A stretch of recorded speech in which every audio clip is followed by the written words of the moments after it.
तस्स भगवतो अरहतो सम्मा सम्बुद्धस्स।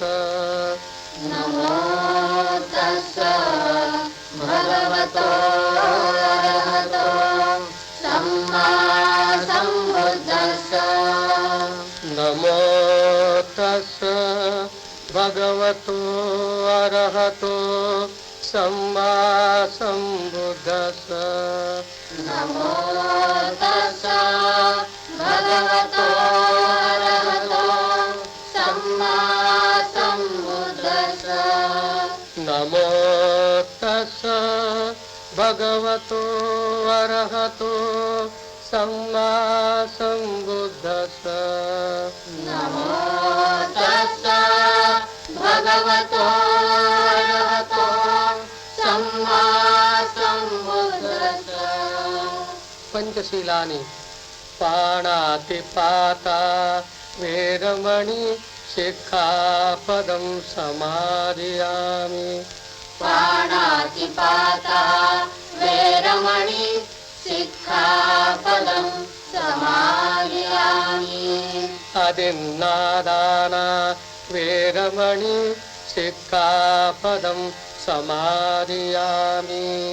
अदिन्नादाना वेरमणि शिक्षापदं समादयामि। कामेषु मिच्छाचारा वेरमणि शिक्षापदं समादयामि। कामेषु मिच्छाचारा वेरमणि शिक्षापदं समादयामि। मुसावादा वेरमणि शिक्षापदं समादयामि। मुसावादा वेरमणि शिक्षापदं समादयामि। सुरामेरय मद्यपमादट्टाना वेरमणि शिक्षापदं समादयामि।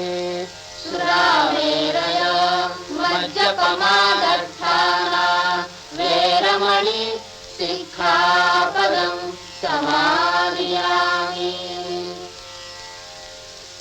साधु साधु साधु।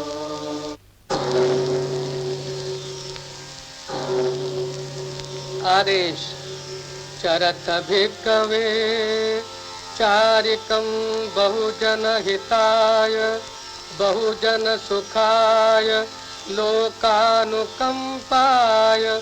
अर्थाय हिताय सुखाय देवमनुसानं देशेथ भिक्खवे धम्मं आदि कल्याणं मध्ये कल्याणं पर्योसान कल्याणं साथं संव्यञ्जनं केवल परिपूर्णं परिशुद्धं ब्रह्मचर्यं पकासेथ सर्वपापस्य अकरणं कुशलस्य उपसंपदा सचित्पर्योदपनं एतं बुद्धानुशासनं धम्मं चरे सुचरितं नतं दुच्चरितं चरे धम्मचारी सुखं सेति अस्मिन् लोके परं च न तावता धम्मधरो यावता बहुभासति यो च अम्पं श्रुत्वा न धम्मं कार्येन पश्यति सवे धम्मधरो होति यो धम्मं न पमज्जति।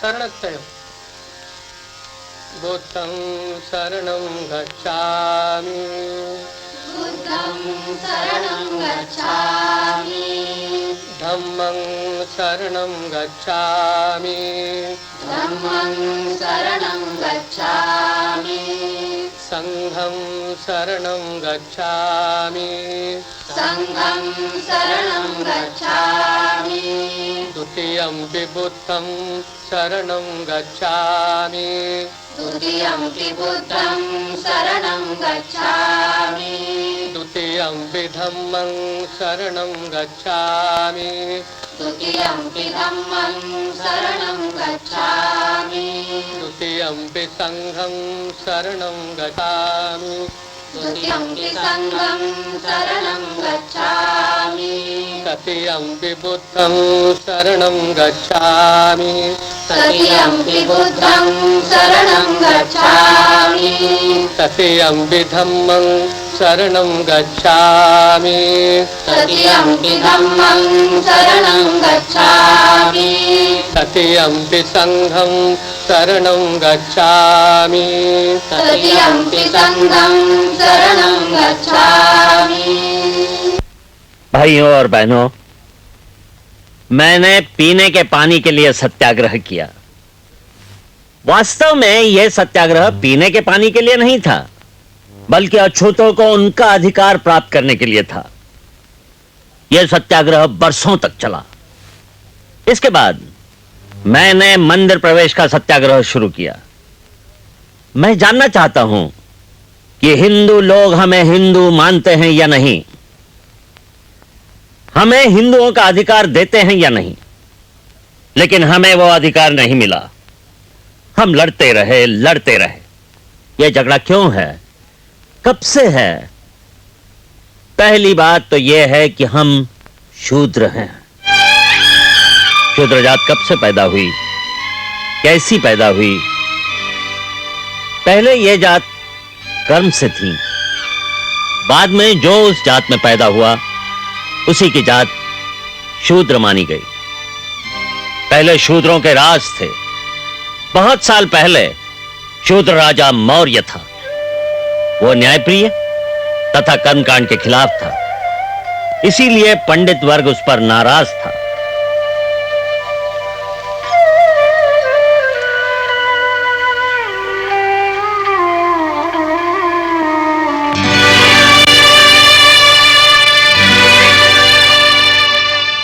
मौका पाकर एक पंडित सेनापति के हाथ वो मारा गया।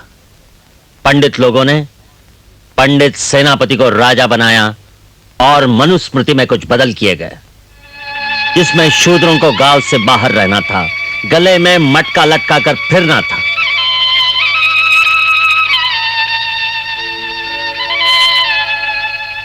गांव में काम नहीं देना आदि बंधन ला दे जाते थे। अगर कोई शूद्र संस्कृत सुनता था तो उसके कान में कील मारने की सजा दी जाती थी। अगर कोई संस्कृत बात करता था तो उसकी जबान छाटी जाती थी। इन सनातनी लोगों ने अपनी काम वासना तृप्त करने के लिए देवदासी की निर्मित शूद्रों की औरतों से की।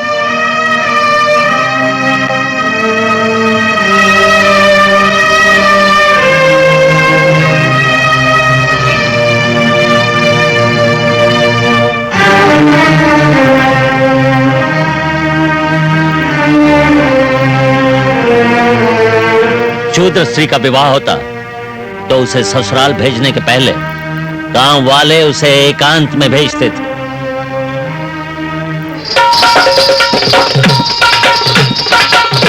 खंडोबा की मुरली का उपयोग भी ये सनातनी लोग अपनी काम वासना पूरी करने के लिए करते थे और अब भी करते हैं। मंदिरों में जानवर प्रवेश कर सकते थे, लेकिन शूद्र इंसान होकर भी प्रवेश नहीं कर सकता था। मैं हिंदू धर्म के खिलाफ नहीं हूं,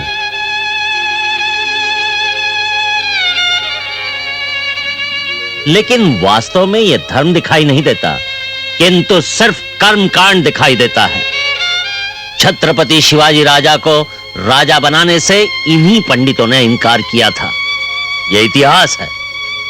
इन्हीं पंडितों ने करवीर के राजश्री शाहू महाराज के खिलाफ अंग्रेजों के पास शिकायत की थी कि वो फितूर हैं। अंग्रेजों के इतिहास में शूद्रों का नाम प्रामाणिक तथा विश्वासु शूर जात ऐसा गौरवपूर्ण है।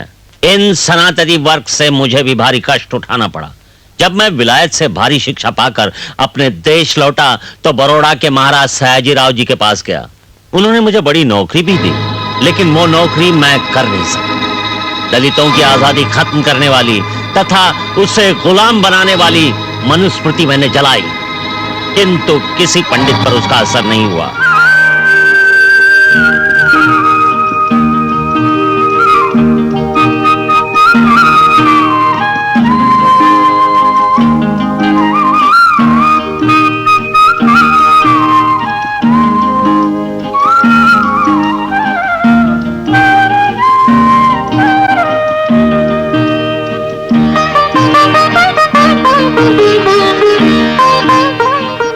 ये क्या चल रहा है जी? बड़ौदा की तैयारी। तो आपने तय कर लिया? देखो रमा, बड़ौदा के महाराज ने मेरी पढ़ाई का खर्चा किया है, वो इसलिए कि पढ़ाई पूरी होने के बाद मैं उनके दरबार में नौकरी करूं। हम उनके एहसानमंद हैं, उनके यहाँ नौकरी करना ये हमारा फर्ज है। ये तो मैं समझ सकती हूँ, लेकिन क्या? बोलो। इतने दिन परदेश रहे, अब आए तो फिर जा रहे हैं। ऐसे कितने दिन दूर रहोगे जी? देखो रमा, नौकरी तो मेरी पक्की है, लेकिन रहने के लिए जगह चाहिए। वहां पहुंचते ही मैं किराए का मकान लूंगा, फिर तुम सबको ले जाऊंगा। बस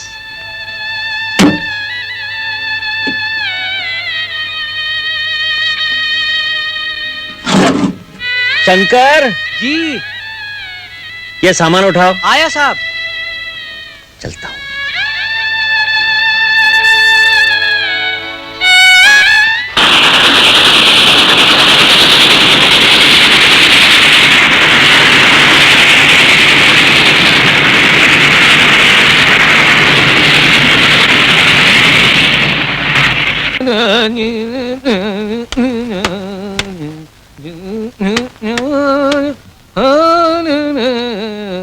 राम राम साहब। राम राम।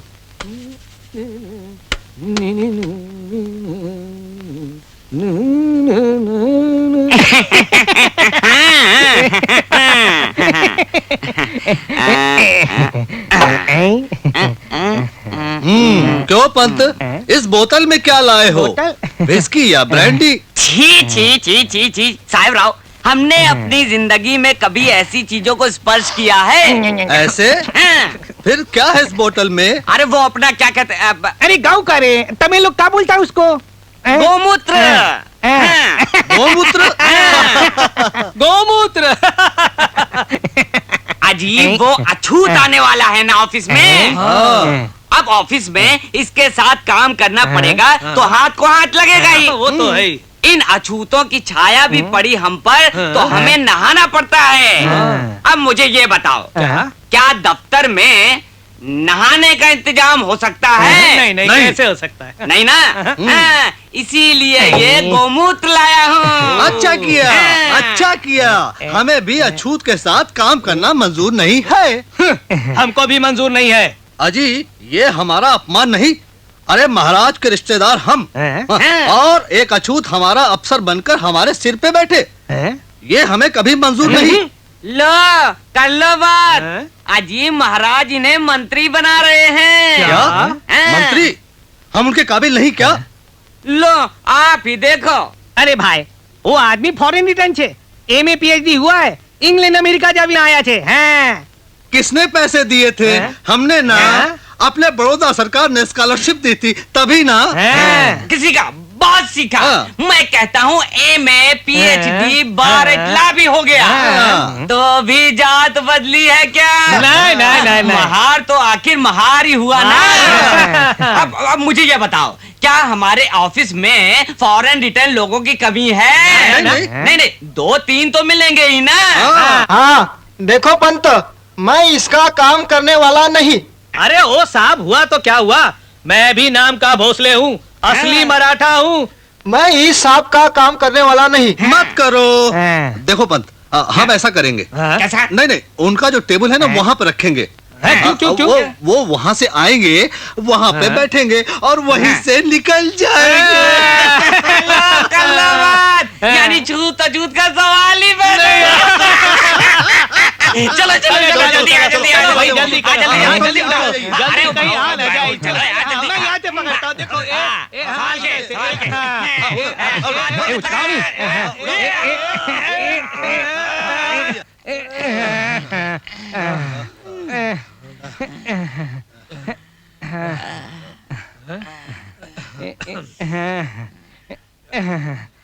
पंत, अब कैसा रहा? अरे बिल्कुल ठीक। अब आने दो। आने दो आने दो। पंत, वो साहब आ गए। अरे बैठो नहीं बैठो नहीं बैठो नहीं। अरे ये तो रह गया। अरे जादम, अरे इसे लपेटो। अरे क्यों क्या? भोसले, यहाँ आओ। अरे यहाँ आओ। अरे जल्दी लपेटता हूँ। लपेटो लपेटो जल्दी जल्दी। अरे ओह, आई सी।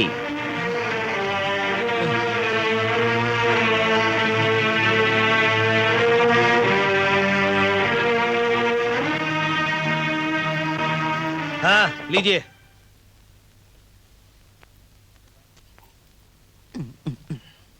सिपाही जी अकाउंट्स की फाइल लाओ और ये ग्लास ले जाओ। साहब, वो गिलास आपके लिए है, अपने ही पास रखिए। ठीक है, फाइल ले आओ। लाता हूँ।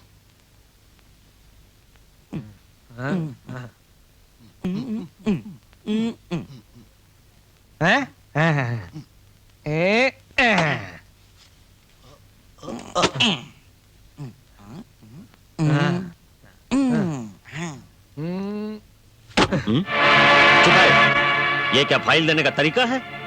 जरा अदब से नहीं दे सकता? लेकिन साहब, अरे भोसले, अरे यहाँ आओ नहीं बाबा।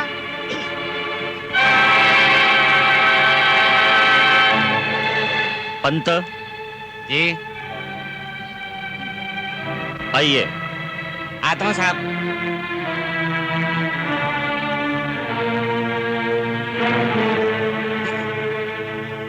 पंत, ये हिसाब आपने लिखा है ना? जी जी हाँ। तो इन आइटम की रिसीट मौजूद है? जी हाँ बिल्कुल। रिसीट नंबर क्यों नहीं? रह गए होंगे गलती से, बाद में लिख देंगे। अभी लिखो। लो, ये फाइल लो।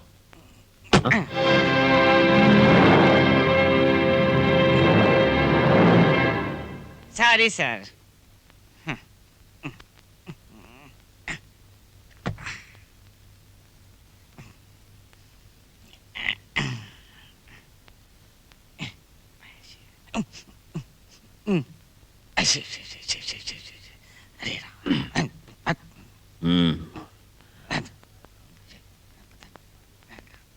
साहेबराव, आइए, यहाँ आओ।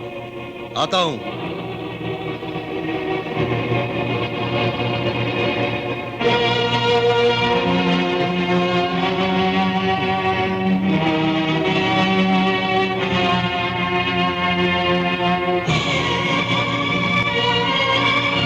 आप इस विभाग के चीफ है ना? हाँ। हर एक महीने का अकाउंट पूरा हुआ या नहीं, ये देखने की जिम्मेदारी आपकी है ना? हाँ। पिछले 3 महीने का अकाउंट अधूरा है। नहीं साहब, उसमें क्या हो गया कि गए महीने कुछ वाउचर्स नहीं मिले, इस वजह से जरा। समझ गए। अधूरा काम तुरंत पूरा करो। अभी करता हूँ। ये लो, दे दीजिए।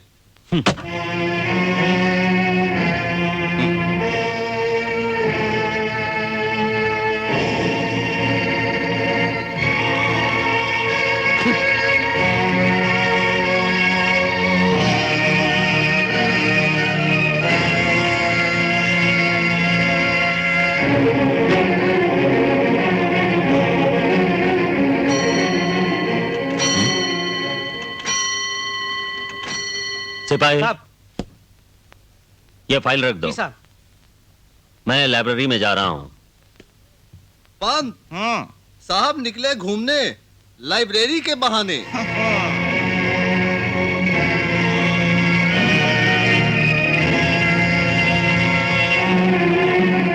पंत, ये गौमूत्र छिड़क दो पूरे ऑफिस में। मेरे आने से आपका ऑफिस भ्रष्ट हुआ होगा। इंसान का स्पर्श नहीं चलता आपको, और गाय का पेशाब चलता है। लो, छिड़क दो।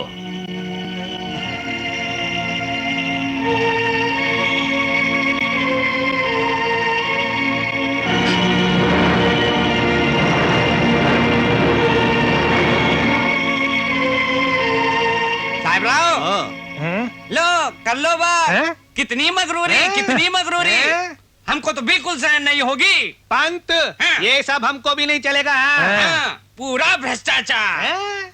भोसले, हाँ? लो ये गोमूत्र अभी पूरे ऑफिस भर में छिड़क दो। अच्छा लाइए लाइए। अरे अरे भोसले, हाथ मत लगाओ उस बोतल को। क्यों क्यों क्यों? उसने हाथ लगाया था ना। अच्छा हाँ। गोमूत्र को कैसे छूत लगेगी? हैं? अरे ये तो गौ माता का है। हाँ। कितना पवित्र है, सदा पवित्र है। लो लो लो, हाँ, छिड़क। हाँ। क्यों क्यों? मैं खुद ही छिड़क देता हाँ, हूँ। हाँ, खुद ही छिड़क दो। ऐसे, ऐसे, ऐसे, ऐसे, ऐसे, ऐसे, ऐसे, ऐसे। पंच यहाँ यहाँ यहाँ यहाँ यहाँ। शिव। शिव बाबा। शिव। बस।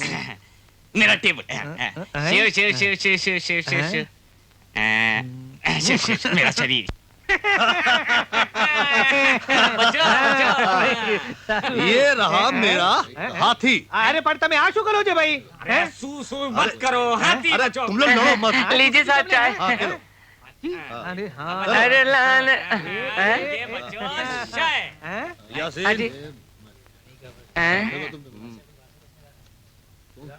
आइए आइए साहब, आइए आइए, अरे राम बैठिए ना जाए, साहब, बैठो, बैठिए बैठो, बैठिए साहब, बैठिए ना साहब, आइए आइए आइए, बैठिए बैठिए, कुछ लेंगे साहब, चाय गरम ठंडा कुछ, बैठिए बैठिए साहब, ये लीजिए।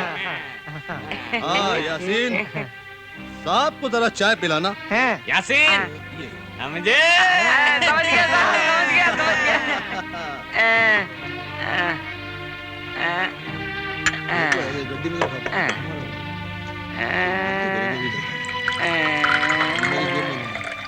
पी लो साहब, पी लो, पी लो, गरम है साहब, गरम है, पी लो। अरे पत्ता बाकी।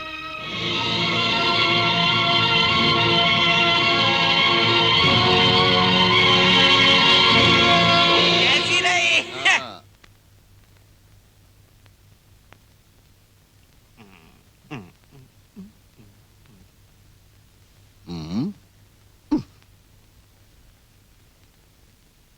ये बिरयानी चार चार छः छः।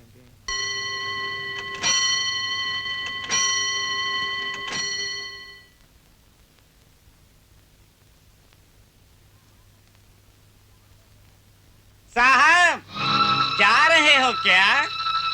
हाँ, कल ठीक 11 बजे आऊंगा। क्यों, शाम को क्लब में नहीं आओगे? नहीं, मेरा क्लब में आना आप लोगों को अच्छा नहीं लगता। कल सब कुछ समझ गया। मुसलमान पारसी परधर्मियों के साथ खेलना आपको चलता है, लेकिन मैं हिंदू होते हुए भी मेरी परछाई आपसे सही नहीं जाती, क्योंकि मैं अस्पृश्य हूं, महार हूं।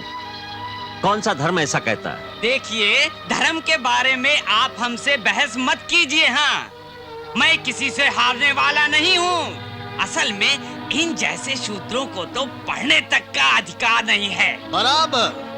मनुस्मृति के चातुर्वर्ण में लिखा है ऐसा। क्या लिखा है मनुस्मृति में? एक जाति द्विजातिस्तु वाचा दारुणे आक्षेपन जिह्वाया प्राप्ने आच्छेदम जधन्य प्रभो हिसा निक्षप्यो यो मयः शको जगन्नास्य दशांगुलः धर्मोपदेशम दर्पेण विप्राणामस्य कुवर्तः तप्तमास्य च तैलम वक्रश्रोते च पार्थिवः। क्यों, यही लिखा है ना तुम्हारी मनुस्मृति में? पढ़ा है हमने। अध्याय 8वां, श्लोक 269, 271। कहने ब्राह्मण सबसे श्रेष्ठ है, उसने कुछ भी किया तो चलता है, लेकिन किसी शूद्र ने गाली दी तो उसकी जबान छाट दी जाए। उसने गाली देकर नाम और जाति का उच्चार किया तो उसके मुंह में 10 उंगलियां तपती सलाई डाली जाए। यदि वो गरुड़ से ब्राह्मण को धर्मोपदेश करने लगा तो राजा उसके मुंह में और कानों में उबलता हुआ तेल डालेगा। यही कहा है ना तुम्हारी मनुस्मृति में। इंसान इंसान में भेद करने वाली और स्त्री और शूद्र को हीन समझने वाली तुम्हारी ये मनुस्मृति मैं खुलेआम चौराहे पर जला दूंगा, समझे? आप मनुस्मृति जला देंगे? फिर ये रहेंगे क्या? मेरे रहने की या जाने की आप फिक्र न कीजिए। तरस आता है तुम पर, मैं तुमसे नफरत करता हूं। तुम्हारे साथ बैठना बोलना यानी इंसानियत को धब्बा लगाना। संस्थान ने मुझे स्कॉलरशिप दी, इसलिए मैं यहाँ आया। लेकिन यहाँ न कीमत पढ़ाई को न बुद्धिमत्ता को, यहाँ कीमत है सिर्फ गोमूत्र को। इंसान की छूत गोमूत्र से धोने वाली तुम्हारी जाति, मुझे यहाँ रहना नहीं। हर किसी लो कर लो बाप, मनुस्मृति जला दूंगा, मनुस्मृति जला दूंगा। पंत, कितनी है मगरूरी। लो खुद ही देख लो, मुझे यहाँ रहना नहीं है। और रहेगा भी कैसे? हम लोग यहाँ रहने देंगे तब न।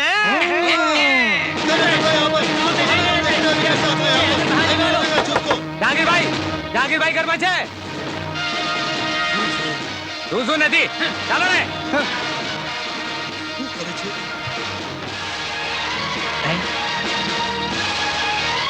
आया आया।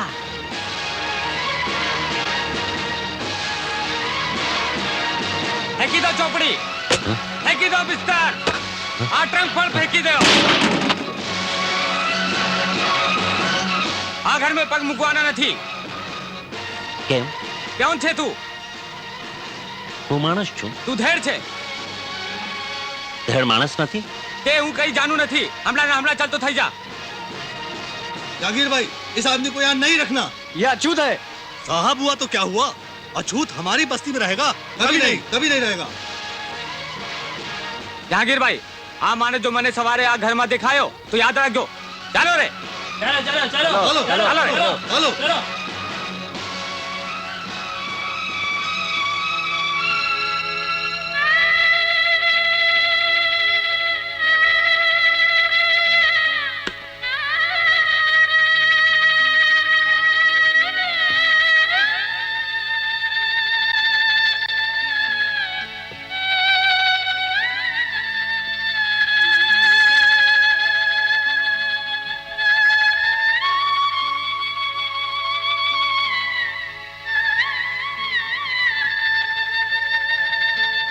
હું જાઉં છું ભાઈ। મને માફ કરજો ભાઈ।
राम राम भीमराव।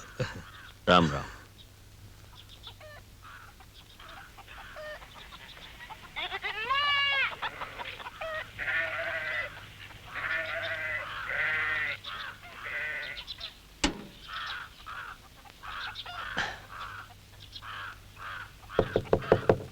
शंकर, यशवंत, अरे सुनते हो? साहब आप?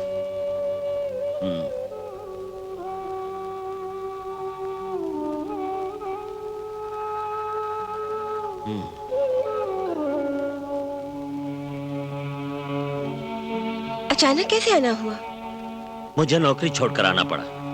नौकरी छोड़कर? कोई भी हमें रहने के लिए जगह नहीं देता। कुत्ते बिल्लियां जैसे जानवर उनके घर में रह सकते हैं, लेकिन हम इंसान पर भी हमें रहने के लिए जगह नहीं, क्योंकि हम अछूत है ना।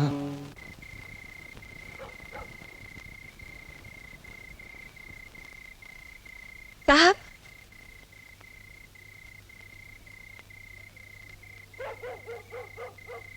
कितने बजे है देखा आपने? सुबह जल्दी उठना है ना?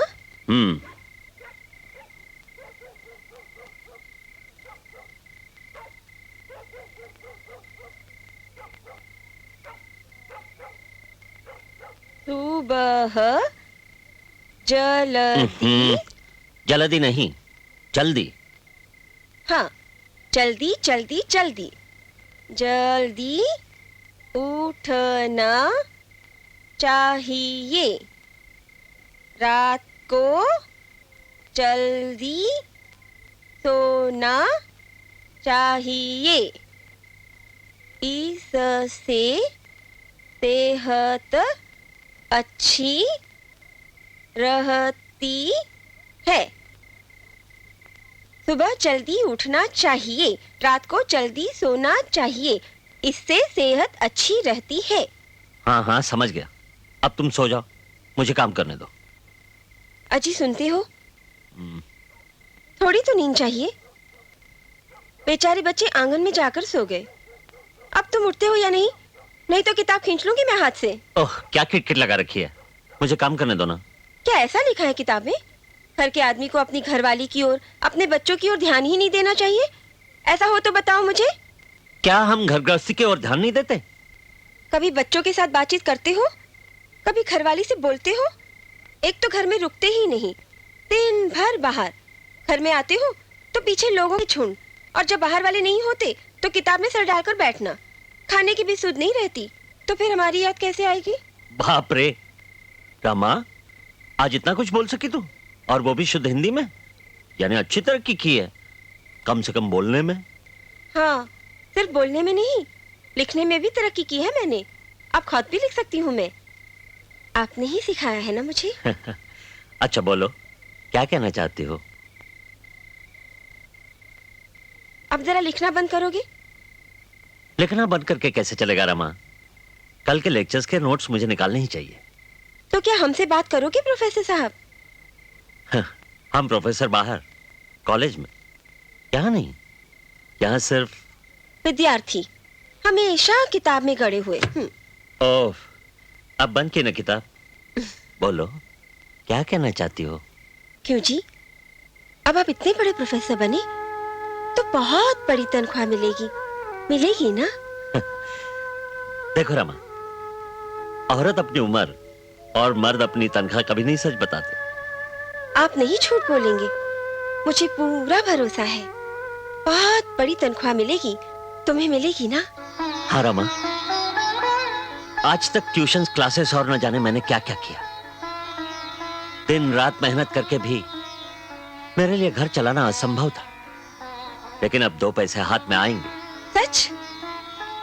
तो पहली तनख्वाह मिलते ही बस आपके कपड़े सिलूंगी।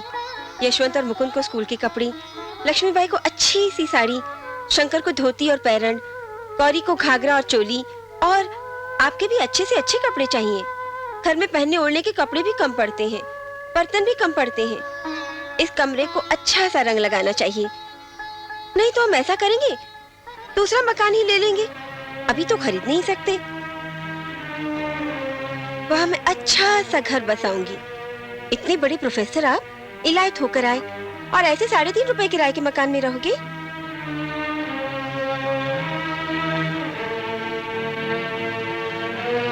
क्या हुआ? कुछ गलती हुई हमसे? नहीं तो फिर आप बोलते क्यों नहीं? खामोश क्यों हो गए? क्या बोलो रमा, तुम्हारा भी कहना ठीक है। जब से हमारी शादी हुई तुम्हें सिर्फ कष्ट ही उठाने पड़े। हम तुम्हें कुछ भी नहीं दे सके, सिर्फ कष्ट। 2 पैसे मिलने लगे तब तुम्हारे दिमाग में ख्याल आया, यशवंत का, मुकुंद का, शंकर का, लक्ष्मी भाभी का, मेरा। सबके बारे में सोचती हो तुम, लेकिन खुद को छोड़कर। यही तो भारतीय नारी की विशेषता है, जो खुद को छोड़कर पूरे परिवार का सुख देखती है और खुद एक समर्पित जीवन बिताती है। हम आज तक अपनी पढ़ाई के बारे में सोचते रहे, कभी प्यार से तुम्हारे साथ 2 बातें नहीं की, न तुम्हारी उम्मीदों का ख्याल किया। कैसी बातें करते हो? हमने कभी शिकायत की है आपसे? परदेश जाकर आपने इतनी बड़ी बड़ी डिग्रियां हासिल की, नाम रोशन किया, अब अच्छी खासी नौकरी भी है। और क्या चाहिए मुझे? मैं इसी में ही सुखी हूँ। रमा, तुम्हें जो कुछ मिलता है उसी में तुम संतोष मानती हो। इसलिए सुखी हो, लेकिन मैं संतुष्ट नहीं हूं, क्योंकि मुझे मेरी पढ़ाई अधूरी छोड़कर वापस आना पड़ा। अधूरी? हाँ रमा, बड़ौदा सरकार ने मुझे जो स्कॉलरशिप दी थी उसकी मुद्दत पूरी हो गई। मुझे वापस बुलाया गया और बैरिस्टर बनने का मेरा सपना टूट गया, क्योंकि हमारे पास पैसा नहीं। तो क्या हुआ? आप जरूर बैरिस्टर बनो। आप पीछे मुड़कर न देखिए, आगे बढ़िए, मैं सब संभाल लूंगी। लेकिन आप अपनी पढ़ाई पूरी कीजिए। बोलना आसान है रमा, लेकिन पैसा न हो तो पढ़ाई करना मुश्किल है। कोल्हापुर के छत्रपति शाहू महाराज और मेरे एक स्नेही सेठ ना मेरी मदद करने के लिए तैयार है, लेकिन अपने पास कुछ तो चाहिए ना। पैसे बचाने की पूरी कोशिश कर रहा हूं। पूरे दिन कॉलेज में होते हुए भी मैं सिर्फ एक स्लाइस और एक चाय लेता हूं। लेकिन क्यों भूखे रहते हो? घर में भी सुबह कुछ खाते नहीं और बाहर भी दिन भर एक पाव के टुकड़े पर। नहीं नहीं, ऐसा ना करो जी। पैसा बचाने के लिए भूखे पेट मत रहो। जो कुछ करना है मैं करूंगी। सिर्फ 100 रुपए दीजिए मुझे हर महीने, उसी में ही मैं निभाऊंगी। बच्चों को नए कपड़े की कुछ जरूरत नहीं, बर्तन तो है घर में, लेकिन आप पढ़ो, पढ़कर बैरिस्टर बनो। हाँ रमा, मैं पढ़ूंगा, बैरिस्टर बनूंगा, और बैरिस्टर बनने के बाद मेरे दलित भाइयों के लिए मेरा पूरा जीवन समर्पित करूंगा। उसके लिए पैसा जमा करना जरूरी है। 1-2 साल में 6-7 हजार इकट्ठे होंगे, कुछ कोल्हापुर के शाहू महाराज से और कुछ सेठना से लेकर मैं फिर परदेश जाऊंगा और मेरी पढ़ाई पूरी करूंगा। हाँ, लेकिन रमा, तुम्हें थोड़ी तकलीफ उठानी पड़ेगी। एक बार मैं बैरिस्टर बन गया ना, तो फिर रमा।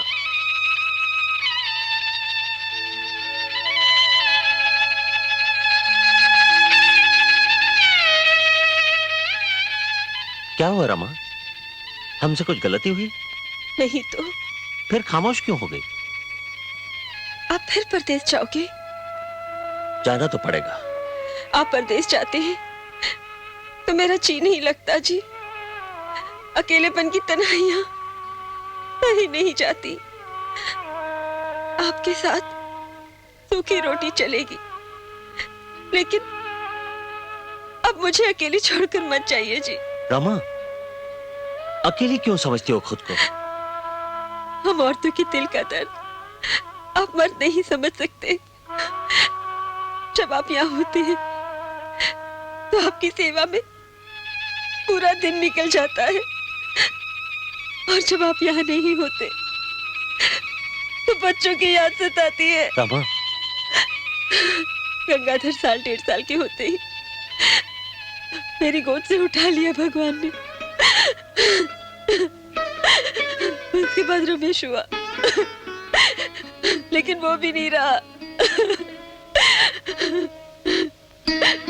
उसके बाद इंदु का जन्म हुआ, लेकिन वो भी नहीं रही।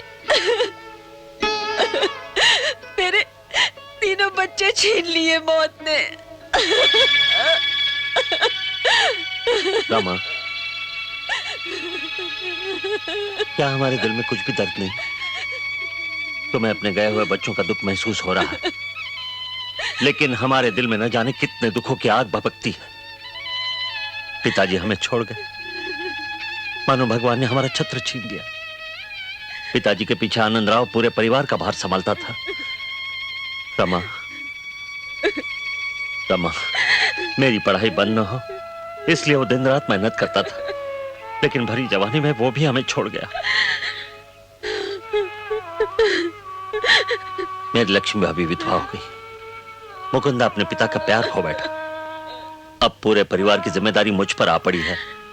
तुम्हारे लिए, मेरी लक्ष्मी भाभी के लिए, अपने बच्चों के लिए मुझे 2 पैसे कमाने चाहिए, लेकिन उसके पहले मेरे दलित भाइयों के लिए मुझे पढ़ाई पूरी करनी चाहिए। रमा, हमारा समाज इतना दुख और अवमान सह रहा है जो देखा नहीं जाता। गांव में जाके देखो, आज भी हमारे अछूत भाई दूसरों का झूठा खाकर अपनी जिंदगी गुजारते हैं, मरे हुए जानवरों का मांस खाकर अपनी भूख मिटाते हैं, गंदी नाली का पानी पीकर प्यास बुझाते हैं।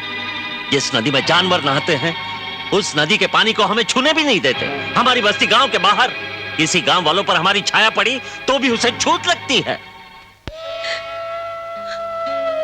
यही तो बदकिस्मती है अपनी। भगवान ने हमें नीची जाति में जन्म दिया, इसलिए हमें ये दुख सहना पड़ा। आखिर यही तो अपना धर्म है। धर्म? कौन से धर्म ने कहा है ऐसा? जो धर्म अशिक्षित को अशिक्षित और निर्धनों को निर्धन रहने की शिक्षा देता है, वो धर्म नहीं बल्कि धर्म के नाम पर दी जाने वाली सजा है। रमा, सजा है। नहीं नहीं, ऐसा न कहो जी। धर्म के बारे में ऐसा कहना पाप है। न जाने हमारे हाथों से कौन सा ऐसा पाप हुआ था जो हमारे तीनों बच्चे उठा ले गया भगवान। और रमा, ये तुम्हारी अंधश्रद्धा, ये भोलापन, ये गलत ख्याल, इन्हीं के कारण पूरा समाज गुलामी में सड़ रहा है। हमारे समाज का यह अज्ञान, ये दरिद्रता, ये सब जड़ से काटनी चाहिए। उसके लिए अच्छी शिक्षा प्राप्त करनी चाहिए, संगठन करना चाहिए और एक ऐसा जंग छेड़ना चाहिए जिससे इस गुलामी की जंजीरें टूट जाएगी। रमा, मैंने निश्चय किया है, स्पृश्य समाज अछूतों से होने वाली छूत को जिस पानी के बूंद से धो लेते हैं, उस पानी के लिए मैं पहला सत्याग्रह करूंगा। लेकिन उससे पहले मुझे मेरी पढ़ाई पूरी करनी चाहिए। पढ़िए ना आप, मैंने कब मना किया। आप अपनी पढ़ाई जरूर पूरी करो। रूखी रोटी क्यों ना हो, मैं सबको खिलाऊंगी, मेहनत मजदूरी करूंगी, लेकिन आपकी पढ़ाई में बाधा ना आने दूंगी। बड़ी समझदार हो तुम रमा। तो भी मैं एक इंसान हूं, एक साधारण स्त्री हूं, आपकी धर्म पत्नी हूं।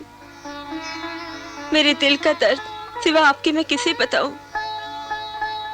दिल का दर्द दूसरों से कहा तो बोझ हल्का हो जाता है।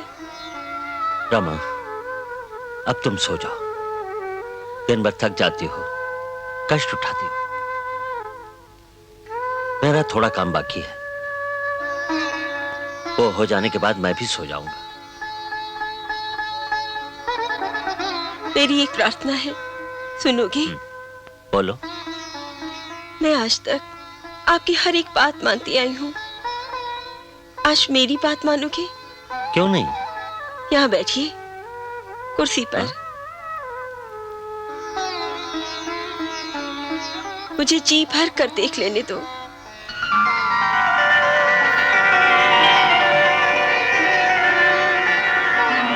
क्या आज पहली बार देख रही हो तुम मुझे?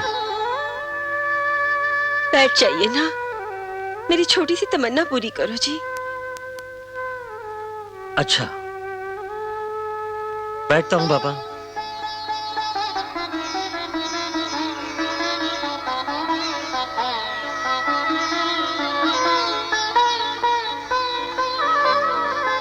अरे रमा, ये क्या पागलपन है?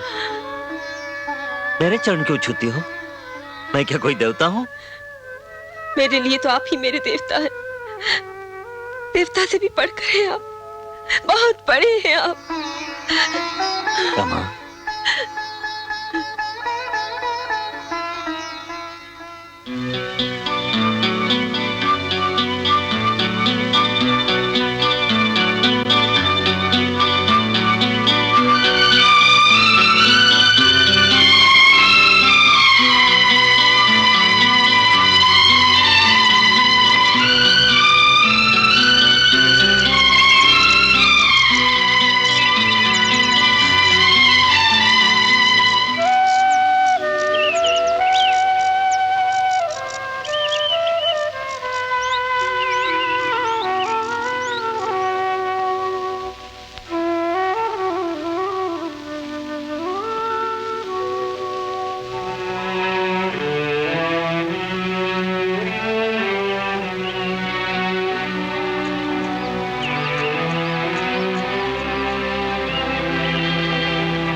चाची, ओ चाची।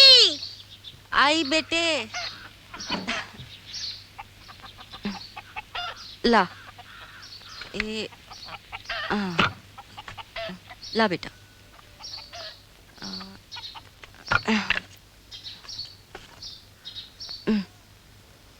रमाका, रमाका। मामा आया, मामा अरे हाँ आया। हाँ हाँ, मामा आया, खूब कमाया, अपने लाडले भांजों को चना चुरमुरा लाया। चना कुरमुरा लाया। हाँ हाँ, चना चुरमुरा लाया। लो भागो। कितना सताते हैं बच्चे मामा को। सताने दो, सताने दो। आज मैंने पूरे 12 आने कमाए हैं। हाँ, ये 10 आने बचे हैं, रख लो। लक्ष्मी भाई, खत आया? आया, शायद भीमराव भैया का ही होगा।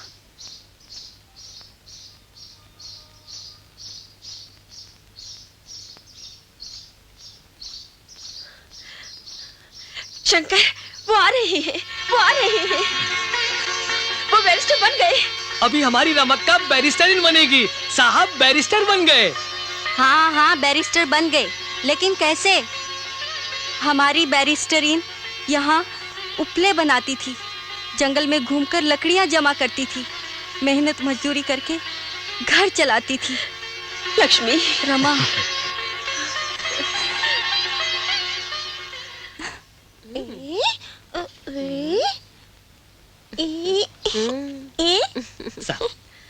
राजरतन, देखो तुम्हारे पिताजी आए हैं। हाँ बेटा। हाँ? तू कौन है? तू शेर का बच्चा है। तू बड़ा बनेगा, नाम रोशन करेगा, हमारे खानदान का नाम रोशन करेगा।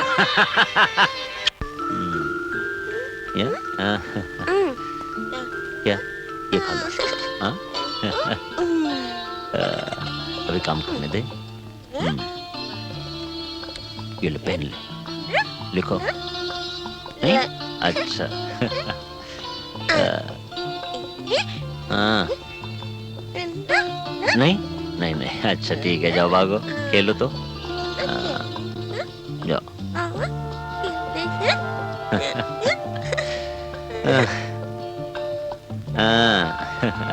अरे चश्मा पहनने दे। लो, गोद में बैठो। देखो। नहीं? अच्छा ठीक है। ऐसे। पढ़ो पढ़ो। बड़ा आदमी बनना है ना।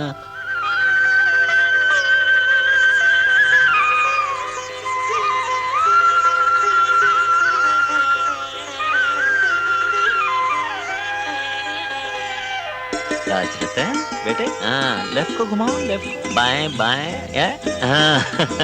सामने देखो, सामने देखो। हाँ शाबाश मेरा मुन्ना बेटा, हाँ शाबाश। अरे अरे बेटे, हाँ ऐसे, शाबाश। जोर से चलो, जोर से चलो, जोर से। शाबाश शाबाश बेटे, शाबाश। नमस्कार बाबा साहब। नमस्कार। Hello hello. Hello Ganguly. Hello Baba Saheb, 302 का क्या हुआ? आज ही है। अच्छा, मैं वहीं जाने वाला हूँ। साहब साहब, क्या हुआ शंकर? राजरतन की हालत बहुत खराब है। वो बेहोश हो गया है, आप जल्दी चलिए। माफ करना मुझे। चलो शंकर।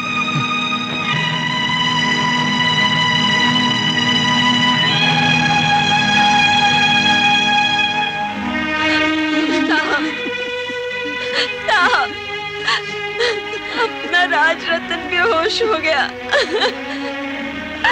मेरे फूल से बच्चे को, मेरे फूल से बच्चे को क्या हो गया?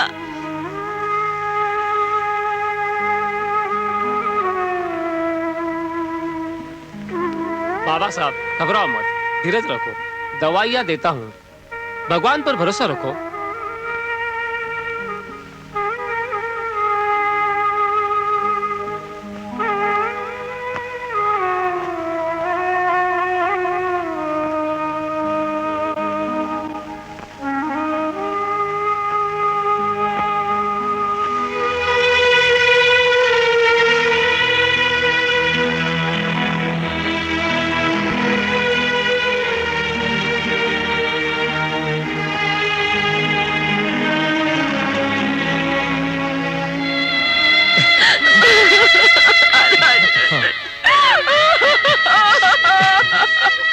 साहब, राजरत्न को हमें दे दीजिए बाबा साहब। अपने को संभालिए बाबा साहब, अपने को संभालिए। लाइए बाबा साहब, लाइए बाबा साहब, रमक्का संभालो। इसे हमें दे दीजिए बाबा साहब।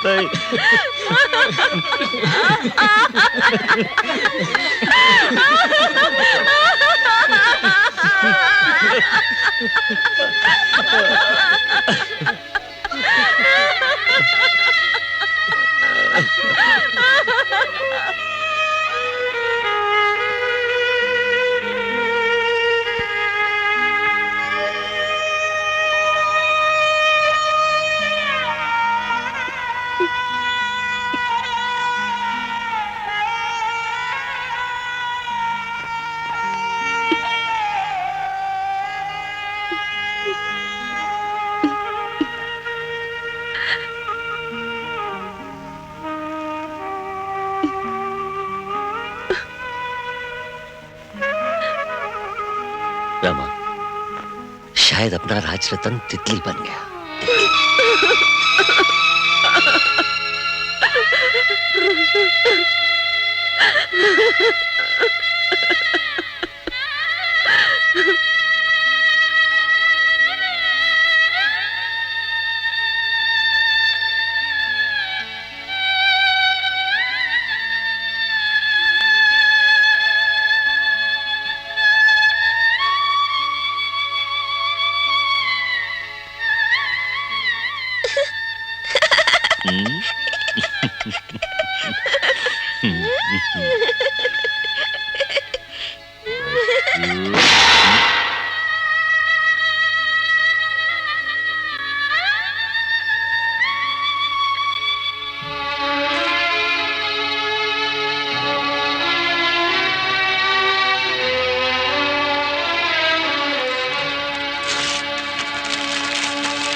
अरे सलाम, वाह वाह वाह,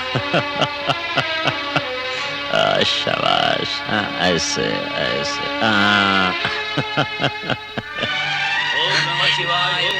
दीदी दीदी। अरे मूर्ख संभाल, सामने अछूत खड़ी है, वरना पवित्र हो जाएगा। महाराज, बच्ची के लिए थोड़ा सा पानी दीजिए, बहुत प्यासा है मेरा बच्चा। पानी? अरे इसे पानी चाहिए। महाराज, मैं आपके हाथ जोड़ती हूँ, आपके पैर पड़ती हूँ। चल हाथ, ये पानी अछूतों के लिए नहीं है, पानी मांगने के लिए। अरे चल। ओम नमः शिवाय, ओम नमः शिवाय, ओम नमः शिवाय। मेरा बच्चा पानी भी नहीं मिलता।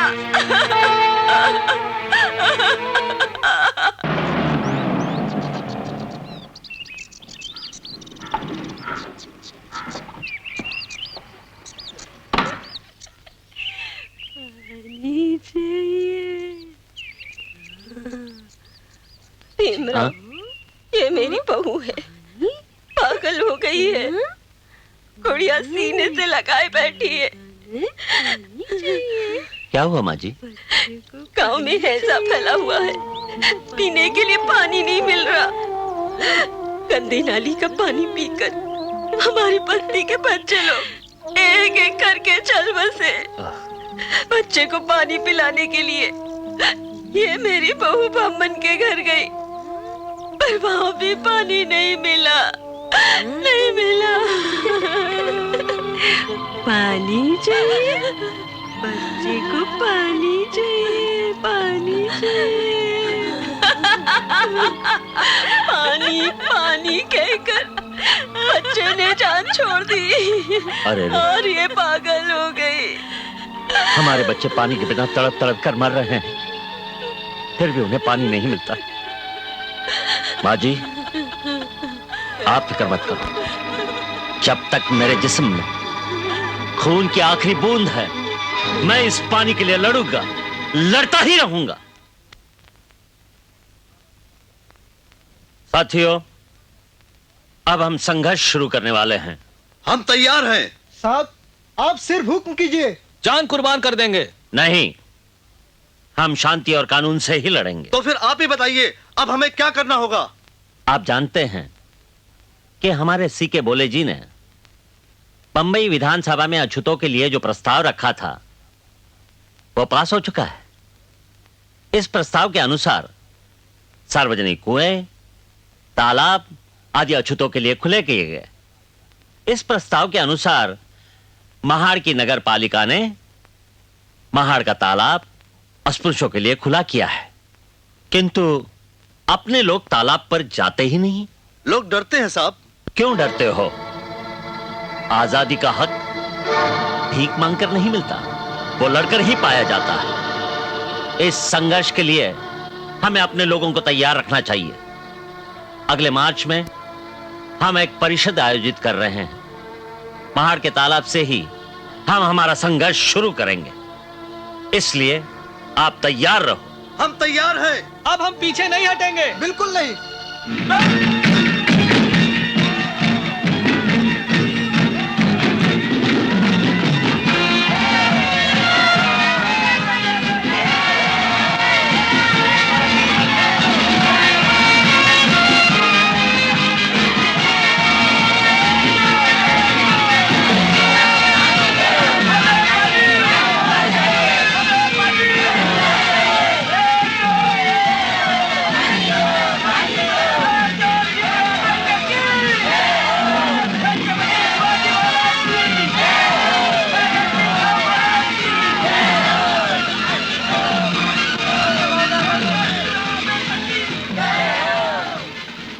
भाई और बहनों,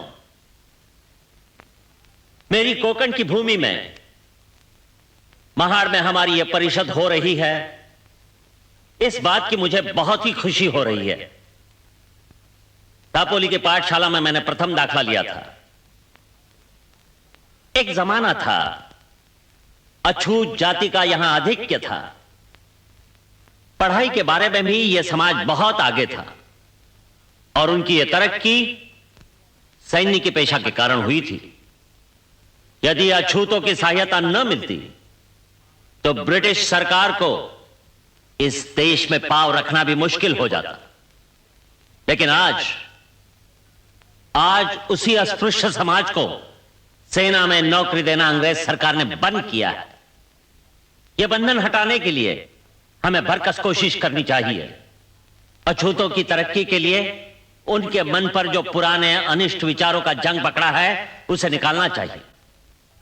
जब तक आचार, विचार और उच्चार की शुद्धि नहीं होती तब तक अछूत समाज में जागृति का या तरक्की का बीज बोना असंभव है। यदि यह हालत हम बदलना चाहते हैं तो हम अछूतों ने सरकारी नौकरी में ज्यादा से ज्यादा प्रवेश पाने के लिए कोशिश करनी चाहिए। इसलिए प्राथमिक शिक्षा की ओर ध्यान देना चाहिए तथा उच्च शिक्षा की ओर भी ध्यान देना चाहिए। दूसरी बात, मृत जानवरों का मांस न खाने की प्रतिज्ञा करो। भाइयों, आपस की ऊंच नीचता की भावना छोड़ दो। महार जाति को गांव में न सम्मान है न इज्जत। उनका स्वाभिमान ही मानुक हो गया। झूठे टुकड़ों के लिए इंसानियत बेचना यह बड़ी बेशर्मी है। पुरखों की चाल से चलना छोड़ दो। जो पुराना वो सोना, इस कहावत के अनुसार सभी पुरानी बातों को हम अच्छा ही समझे तो कभी सुधार नहीं होगा। अपना बेटा अपने से बढ़कर हो, ऐसा जिन मां बाप को लगता नहीं उनमें और पशुओं में कुछ भी फर्क नहीं। हमें स्वावलंबन सीखना चाहिए, स्वाभिमान रखना चाहिए, स्वत्व का ख्याल रखना चाहिए। तभी हमारा उद्धार होगा, तभी हमारा उद्धार होगा।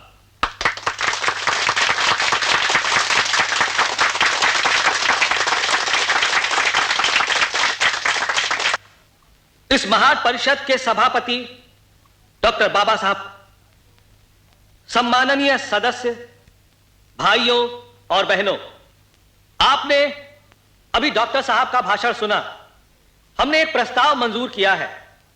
सार्वजनिक कुएं, तालाब और नदियों का पानी हम आम लोगों की तरह इस्तेमाल करें। मैं माननीय बाबा साहब के एक महत्वपूर्ण ऐलान की याद दिलाना चाहता हूं। अब दोपहर का समय है, कड़ी धूप से आप लोग परेशान हो रहे हैं, गर्मी के कारण आपको प्यास लगी है, इसलिए हम सब बाबा साहब के साथ उस तालाब पर जाएंगे, वहां पानी पिएंगे और सत्याग्रह करेंगे। डॉक्टर बाबा साहब, डॉक्टर बाबा साहब, डॉक्टर बाबा साहब।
शांत रहिए भाई और बहनों, शांत रहिए। मैं आप लोगों से कुछ कहना चाहता हूं। शांत रहो, मेरी बात सुनो और गौर से सुनो। भाइयों और बहनों, हम इंसान होकर भी हमें इस तालाब के पानी को छूने से इनकार किया जाता है, क्योंकि हम अछूत हैं। यह अस्पृश्यता का कलंक धोने के लिए, साफ पानी पीने का हमारा हक कबूल करवाने के लिए हम ये सत्याग्रह कर रहे हैं। इस देश के 7 करोड़ अछूत भाइयों की इच्छा को गवाह रखकर हम ये प्रतिज्ञा करेंगे कि ऐसे गुलामी से भरा हुआ जीवन इसके आगे हम नहीं बिताएंगे। औरों की तरह तालाब का पानी पीने का हमें भी हक है, और इसलिए महर के इस चौदार तालाब का पानी पीकर हम हमारा हक साबित कर रहे हैं।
अबे डरपोक, अगर हिम्मत है तो ठहरो। हजारों सालों से हमारे तन बदन को लगा हुआ अस्पृश्यता का कलंक धोने के लिए हम वहां तालाब पर पानी पीते समय तुम लोगों ने हमारे बाल बच्चों पर जो कायरों की तरह हमला किया, उसका हम जाहिर निषेध करते हैं। हम इंसान हैं और इंसान को मिलने वाले सभी हक हमें भी मिलने चाहिए। आज तक हम अनाड़ी थे, अनपढ़ थे, लेकिन आज हमें हमारे हक के बारे में महसूस हुआ है, क्योंकि सनातनियों ने हम पर हमला किया, फिर भी हमारे लोगों ने शांत रहने की कोशिश की, संयम ढलने नहीं दिया। तुम सनातनियों को हम इशारा देकर रखते हैं, आइंदा ऐसी हरकत की तो हम जान की बाजी लगाकर प्रतिकार करेंगे। फिर खून बह गया तो इसकी जिम्मेदारी हम पर नहीं, तुम पर रहेगी। मैं कह रहा हूं, मेरी बात तो सुनिए, गलत बात है, ऐसा नहीं होना चाहिए। हाँ? बैठिए। नमस्ते। चित्रे जी, सुना आपने? क्या? महार के सनातनी लोगों ने तालाब शुद्ध कर लिया है। हाँ, गोमूत्र से। यानी कि गाय की पेशाब से भी हम गए भी थे। महानगर पालिका ने भी अपना पहला प्रस्ताव पीछे लिया और एक तरह से अपने सत्याग्रह का विरोध ही किया। हाँ। यह अन्याय है। अन्य लोगों की तरह पानी लेना यह अछूतों का भी अधिकार है और वो हम लेकर ही रहेंगे। फिर क्या करना होगा? फिर से सत्याग्रह। अस्पृश्यता यह मेरे शरीर का कलंक है और वो मैं मिटाकर ही रहूंगा। ऐसा जिसका पक्का इरादा है वही लोग सत्याग्रह के लिए अपना नाम दे। शांति भंग न होने के लिए सरकार किसी भी कानून के बहाने हमें जेल भेजेगी। इसके लिए हमें तैयार रहना चाहिए। इसलिए इस सत्याग्रह के लिए हमें निडर और स्वाभिमानी साथियों की जरूरत है। साहब, एक बार खून बहा है महाट के तालाब में। आप हुक्म करो, मर मिटेंगे लेकिन पीछे नहीं हटेंगे।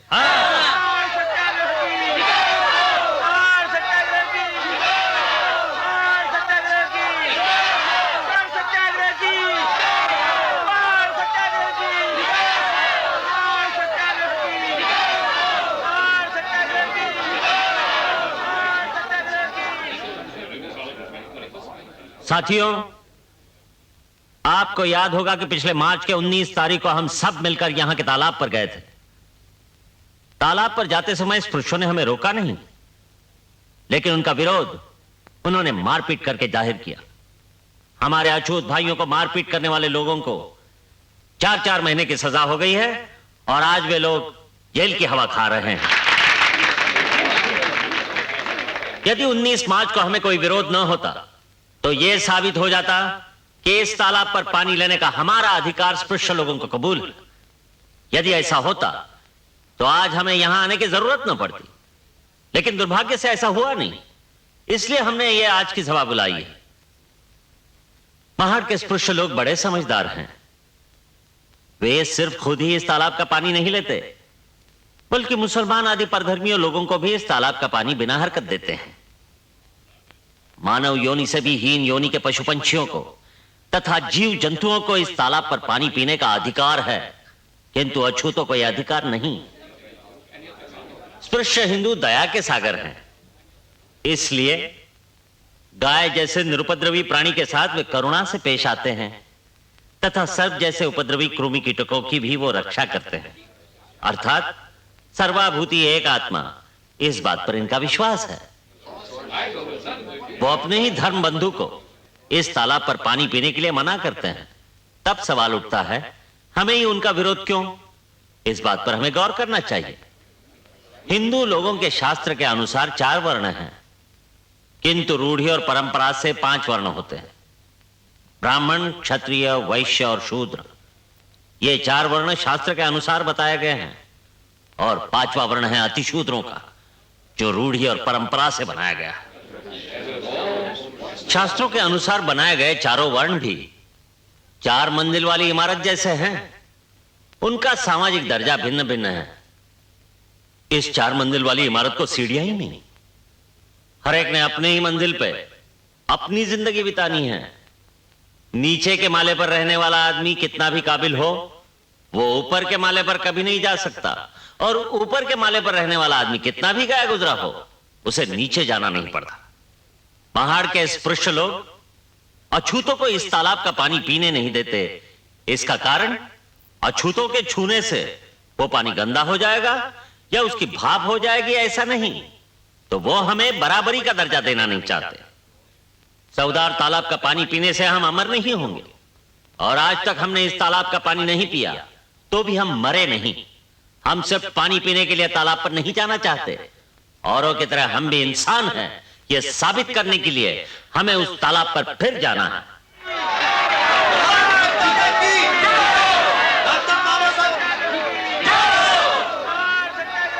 अस्पृश्यता यह मामूली बात नहीं, हमारे दरिद्रता की और हीनता की वो जननी है। अगर हमें ऊपर उठना है तो यह काम करना आवश्यक है। यह काम जैसे स्वहित का है वैसा ही वो देशहित का भी है। आज तक गांधी के विचारों के अनुसार हम समझते थे कि अस्पृश्यता यह हिंदू धर्म का कलंक है, लेकिन आज हम समझ चुके हैं कि वो हमारे ही शरीर का कलंक है। जब तक अस्पृश्यता को हम हिंदू धर्म का कलंक मानते थे, तब तक उसे मिटाने की जिम्मेदारी हमने सवर्णों पर सौंप दी थी। लेकिन आज हमें महसूस हुआ है कि वो हमारे ही शरीर का कलंक है, तब उसे धोने का पवित्र कार्य अब हमें ही करना चाहिए, चाहे इसलिए हमें अपनी जान कुर्बान करनी क्यों न पड़े, लेकिन हम पीछे नहीं हटेंगे। महाड़ के तालाब का शुद्धिकरण करके तुम लोगों ने हमारी अपवित्रता जाहिर करने का प्रयास किया है। चाहे और करो, लेकिन तुम्हारे ही मुंह से हमारी पवित्रता कबूल करवाएंगे, तभी हमें शांति मिलेगी।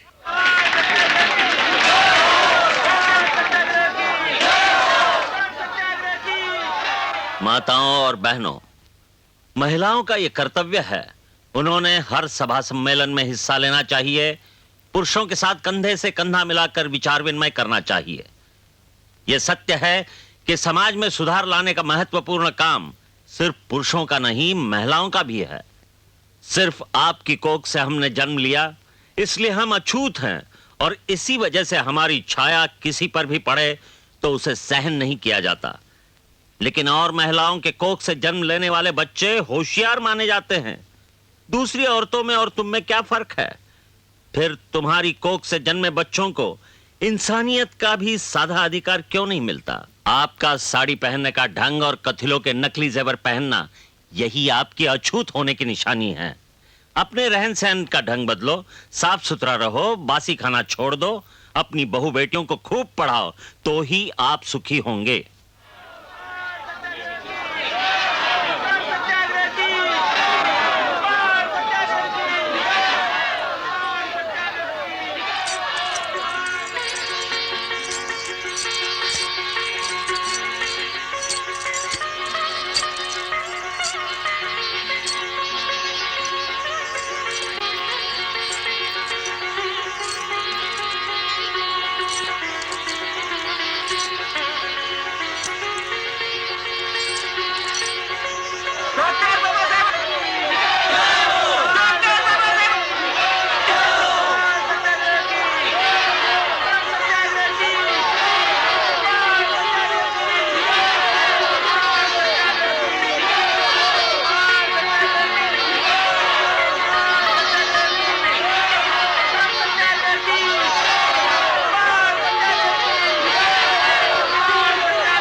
नासिक के कार्यकर्ता भाऊराव गायकवाड़, रणखांबे जी तथा भाइयों और बहनों, मानवता का हक पाने के लिए हमने महाड़ के तालाब पर सत्याग्रह किया। अब हम मंदिर प्रवेश करने वाले हैं, लेकिन मंदिर में प्रवेश करने से हमारे सभी सवाल हल नहीं होंगे। हमारे प्रश्नों का स्वरूप बड़ा व्यापक है। वो राजकीय, सामाजिक, धार्मिक, आर्थिक तथा शैक्षणिक, ऐसे कई प्रकार का है। लेकिन आज का हमारे यह नासिक का कालाराम मंदिर प्रवेश सत्याग्रह, यह उच्च वर्णीय हिंदुओं को एक आह्वान है। हिंदू लोग इंसान को इंसान मानने के लिए तैयार है या नहीं, इसका फैसला इस सत्याग्रह से होगा। यह सत्याग्रह सनातनी हिंदुओं का हृदय परिवर्तन करने के लिए किया जा रहा है। उसका यश हिंदुओं की मनोरचना पर निर्भर है।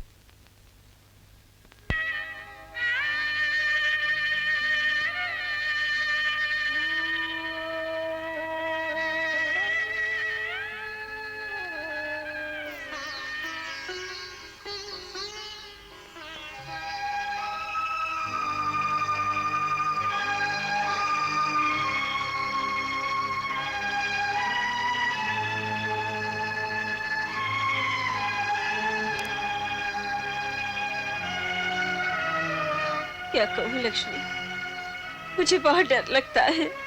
लेकिन क्यों? इन्हें मारने की धमकियां दी जाती हैं। जब तक ये घर नहीं आते मैं बड़ी परेशान रहती हूँ। धीरज रखो रमा, डरो मत। अच्छे काम करने वालों के दुश्मन होते ही हैं। भगवान को भी राक्षसों से लड़ना पड़ा। हम तो एक मामूली इंसान हैं। अच्छा अब आप लोग जाइए, मैं सुबह ठीक 8 बजे ऑफिस में आता हूँ। अगर शायद। अरे आप लोग अभी तक जागते रहे? भाभी अभी तक सोई नहीं तुम?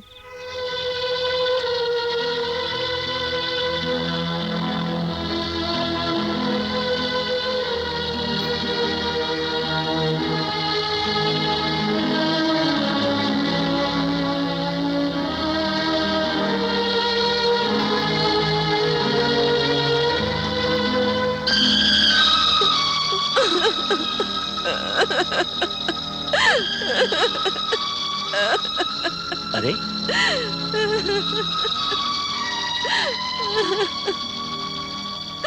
क्या हो गया रामू, रोती क्यों?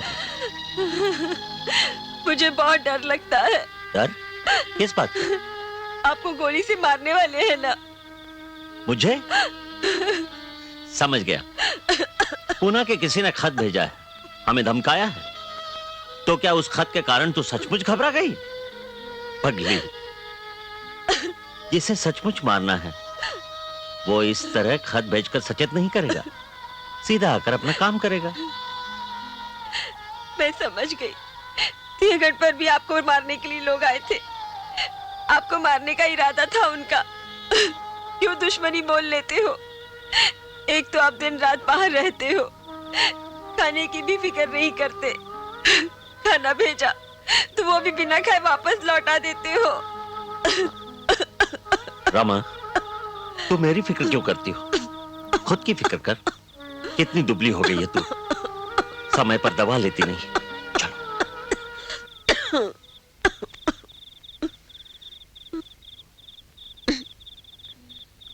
दवा समय पर लेती नहीं, ऐसा क्यों? लेती हूँ, और अब क्या होने वाला है? भगवान मुझे जल्दी उठा ले जाए, बस यही एक तमन्ना है। वाह, हमसे पहले? वाह भाई वाह। आप हमारे से पहले जाओगी तो फिर हमारी देखभाल कौन करेगा? अच्छा छोड़ो इन बातों को। कोई आया था? हाँ, ठक्कर बापा आए थे। ऑफिस में मिलकर गए हमें। गांधी जी ने येरोड़ा जेल में भूख हड़ताल शुरू किया है। उनका कहना है गांधी जी की जान बचाना केवल मेरे ही हाथ में है। सुनो जी, मेरी एक बात मानोगे? आपकी ये राजनीति तो मुझे नहीं समझती, लेकिन किसी की जान बचाना अगर अपने बस में है तो क्यों ना बचाई जाए। और गांधी बाबा तो सारे देश के नेता हैं, उनके प्राण बहुत अनमोल हैं। रमा, गांधी जी को बचाने के लिए यदि मैं हस्ताक्षर कर दूं तो क्या मेरे दलित भाइयों का विश्वासघात नहीं होगा? रमा, मैंने उनसे साफ कह दिया, चाहे मुझे सामने के दिए के खंभे पर चढ़ाकर फांसी दिया जाए, मगर मैं अपने अछूत भाइयों का विश्वासघात नहीं करूंगा। देखिए जी, मैं आपको बेईमानी करने की सलाह नहीं दूंगी, फिर भी लगता है एक बार, सिर्फ एक बार गांधी जी से मिलाइए। जरूर जाऊंगा। मैं कल ही अरोड़ा के जेल में जाकर गांधी जी से मिलूंगा। सच? हाँ रमा, आपने हाँ कहा, मुझे बहुत संतोष हुआ। बाबा साहब आ रहे हैं, उनके साथ उनके साथीदार भी हैं। आइए, बैठिए, कहिए। गांधी जी, आप हम लोगों पर अन्याय कर रहे हैं। हाँ, ये मेरी बदकिस्मती है। मैं जो कुछ करता हूँ, कि भीख नहीं चाहिए। मैं अछूतों को हिंदू धर्म से अलग करना नहीं चाहता। देश के टुकड़े करना मैं नहीं चाहता हूँ। अलग प्रतिनिधि चुनने का हक सिर्फ अछूतों को नहीं दिया गया, क्रिश्चियन, एंग्लो इंडियन, मुसलमान, सिख, इन सभी को दिया गया। यदि सिख और मुसलमानों को यह अधिकार देने से देश के टुकड़े नहीं होते, तो अछूतों को यह अधिकार देने से देश के टुकड़े कैसे होंगे? यदि सबको यह अधिकार मिल रहे हैं, तो अछूतों को क्यों नहीं दिया जाए? आपका कहना सही है। आपके कहने से मैं पूरी तरह सहमत हूँ। आप जन्म से अछूत हैं, मैं दिल से अछूत हूं। हिंदू समाज का विभाजन मैं नहीं चाहता, उसके लिए मैं मेरे प्राण देने के लिए भी सिद्ध हूं। लेकिन मैं मेरे करोड़ों अछूत भाइयों का हक हरगिज नहीं छोड़ूंगा। का रमक का उठो उठो, दवा ले लो। मुझे कुछ भी नहीं चाहिए। ऐसा क्यों कहती हो? ले लो दवा, लो। नहीं शंकर, बहुत कड़वा लगता है। देख रमक्का, तुम अगर दवा नहीं लोगी ना तो मैं क्या करूंगा मालूम है? क्या करेगा? मेरी पिटाई करेगा? नहीं। तो क्या उनसे शिकायत करेगा? नहीं। अब तुम दवा नहीं लोगी ना तो मैं भूख हड़ताल करूंगा, जैसे गांधी जी ने किया था। भूख हड़ताल? हाँ हाँ। शंकर साहब आ गए, पी लो दवा। जी आया साहब।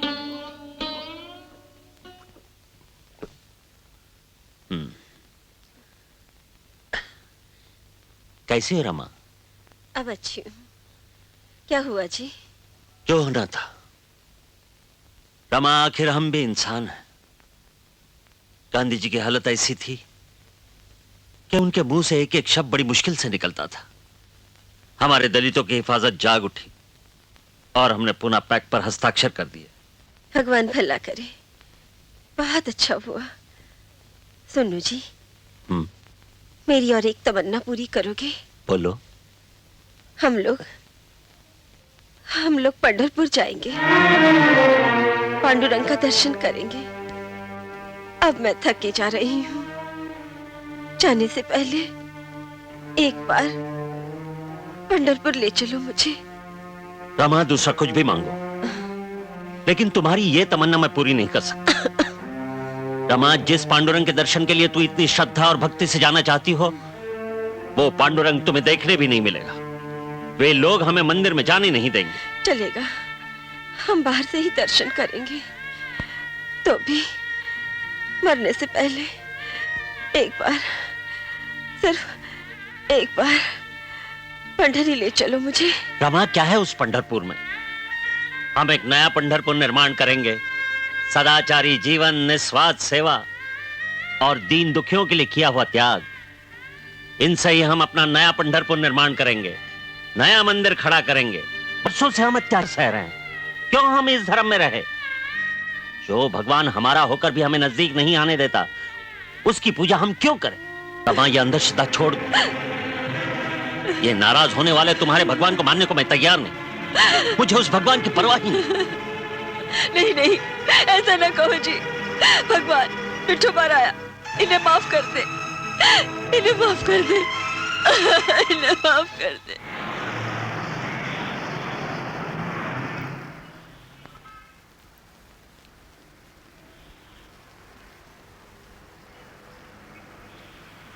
साहब, पी के अतरे आए हैं। भेज दो उन्हें अंदर। साहब, इन्होंने ही आपकी भरी सभा में हंसी उड़ाई थी। तो क्या हुआ? उन्हें अंदर भेज दो। अच्छा।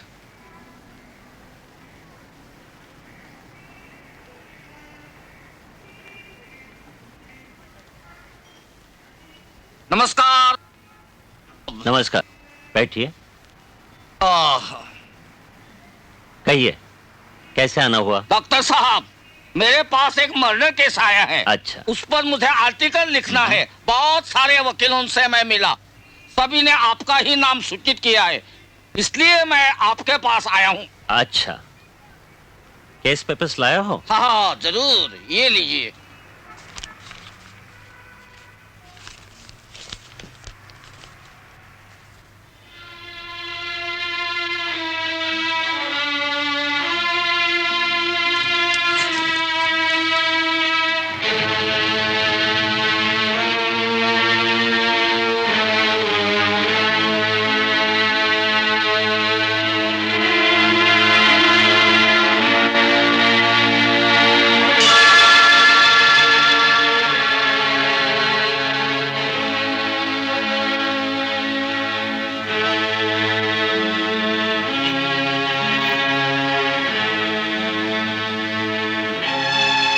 देखिए अत्रे जी, कुछ साल पहले ऐसा मुकदमा हो चुका है।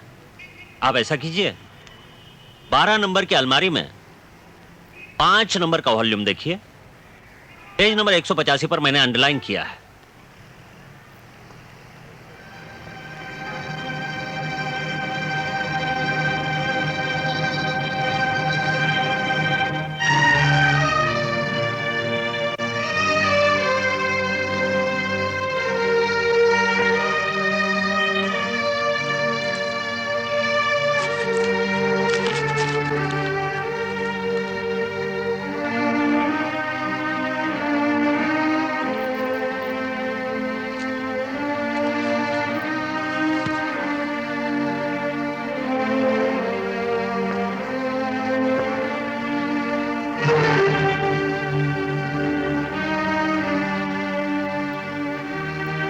डॉक्टर साहब, एक अछूत परिवार में जन्म लेकर क्या आपने ज्ञान पाया है?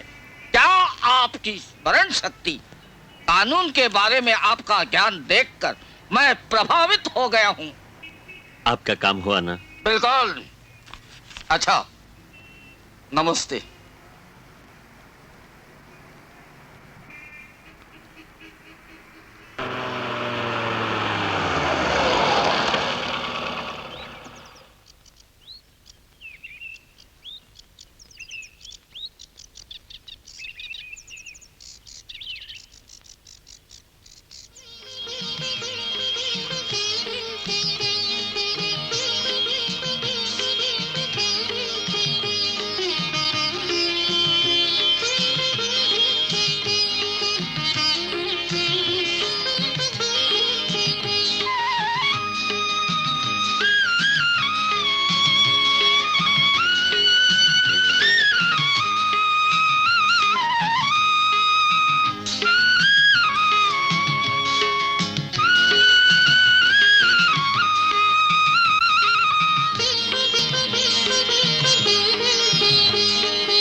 क्यों जी? हाँ। महाड़ में आपने जो मनुस्मृति चलाई, उससे कितना हंगामा हो गया। ऐसा क्या था उस मनुस्मृति में जो आपने खुलेआम जला दी? रमा, मैं मानव धर्म का उपासक हूं। एक आदमी दूसरे आदमी को नीच समझता है, ये मुझे मंजूर नहीं। मनुस्मृति में महिलाओं को शूद्रों को अत्यंत हीन बताया गया है। शूद्रों को अत्यंत भयानक सजा दी जाती थी। रमा, यदि किसी शूद्र ने ब्राह्मण को अपशब्द बोला तो उसकी जबान छाट दी जाती थी। हाँ? धर्म की पोथी पढ़ी या सुनी तो उसके कानों में तपते लोहे की सलाई डाली जाती थी। रमा, तुम क्यों चिंता करती हो? अब आराम करो।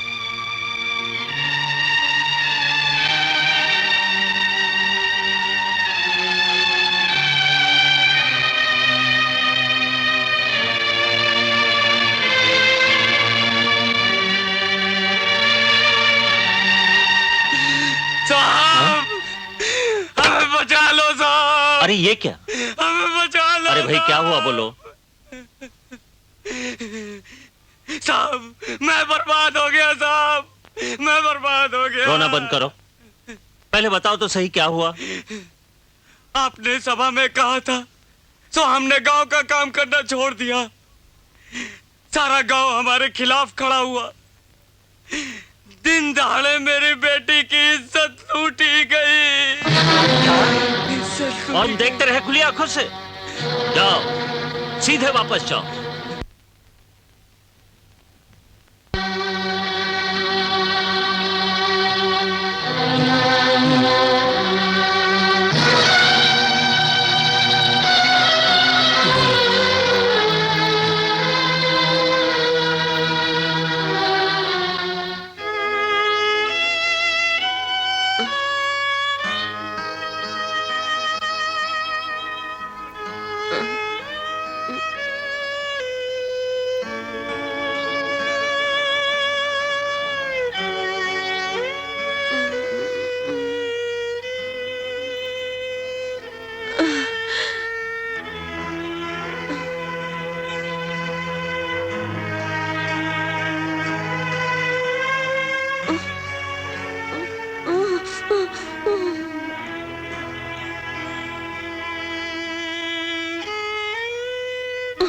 रमा, रमा। वादा करो अछूतों के लिए नहीं लड़ूंगा। लड़ूंगा, आखिर तक लड़ूंगा। वादा करो धर्म के खिलाफ नहीं बोलूंगा। बोलूंगा, आखिरी दम तक बोलूंगा। बोलूंगा।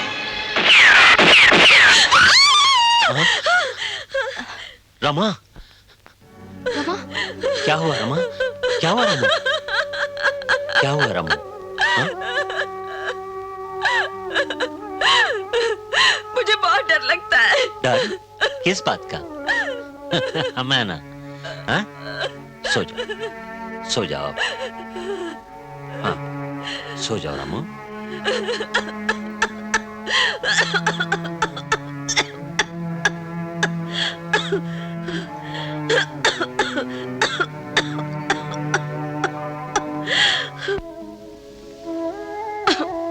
रमा, ओ रमा, क्या हो रहा है?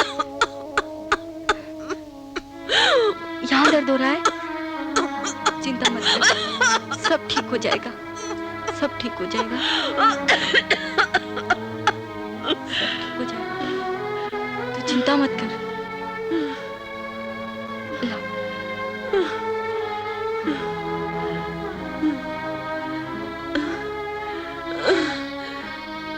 ये ले, इससे ठीक हो जाएगा।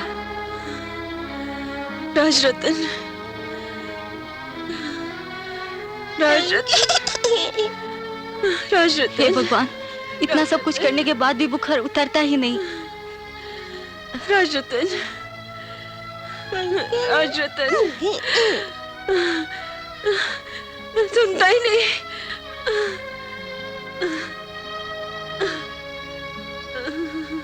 रमा, रमा,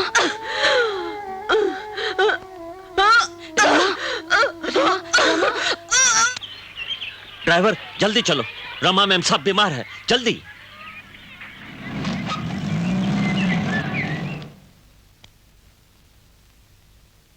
रमा, रमा, उठो, ये पी लो, आराम आ जाएगा।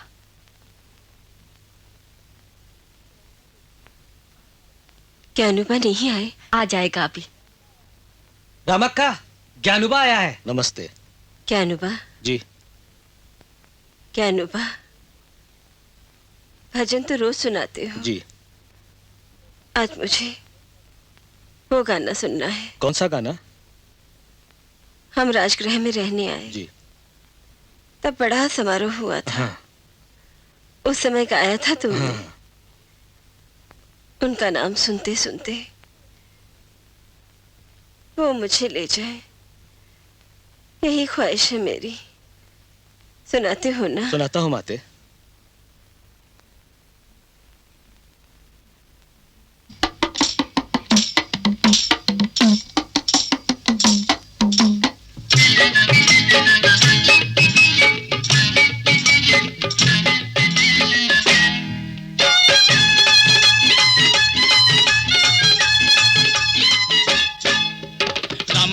बेटा देखो बड़ा होशियार, देखो बड़ा होशियार, दुनिया में उसकी जय जयकार, बोलो जय जयकार। राम जी का बेटा देखो बड़ा होशियार, देखो बड़ा होशियार, दुनिया में उसकी जय जयकार, बोलो जय जयकार।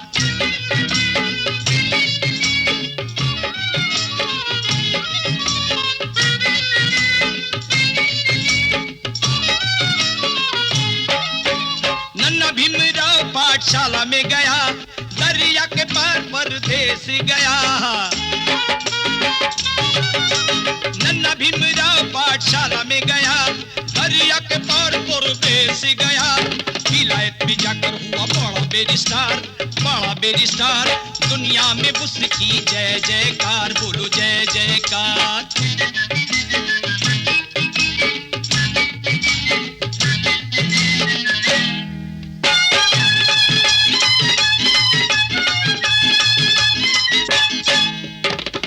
में यस्नो बात करता है, बड़े बड़े साहेबों से झगड़ा करता है। अंग्रेजी में यस्नो बात करता है, बड़े बड़े साहेबों से झगड़ा करता है। हम दलितों का भाई बड़ा सरदार दुनिया में उसकी जय जयकार, बोलो जय जयकार।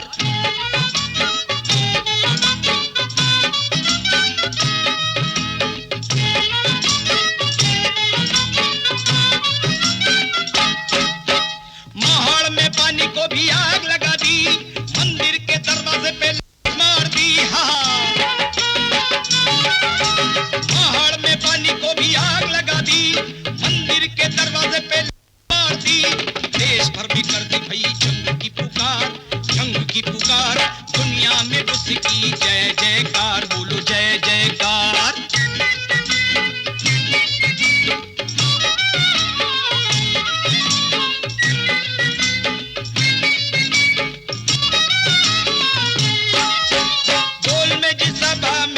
खरा बोला, राजा से कह दिया मुंह करो काला।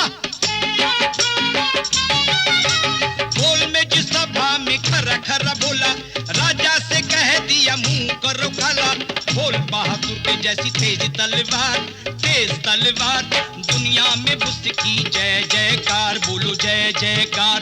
राम जी का बेटा देखो बड़ा होशियार, दुनिया में उसकी जय जयकार, बोलो जय जयकार।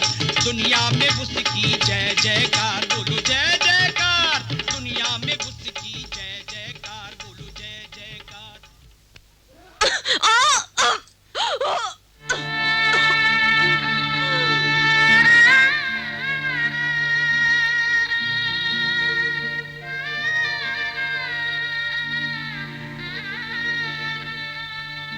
रमा, आंखें खोलो,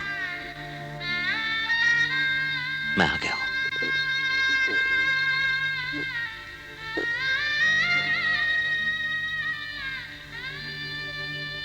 रामू, कुछ कहना चाहती हो?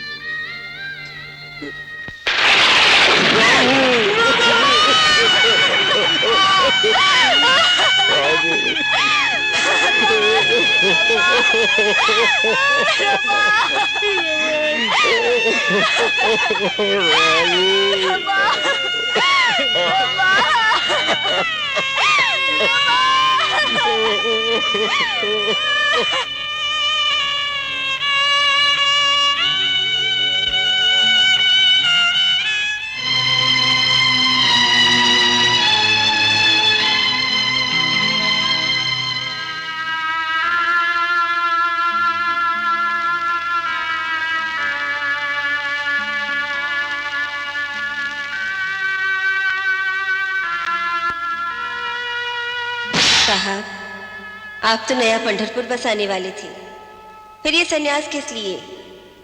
ये 7 कोटि दलित आपको माँ बाप समझते हैं और माँ बाप बच्चों को छोड़ते नहीं। अब ये कफनी फेंक दो।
खोलो।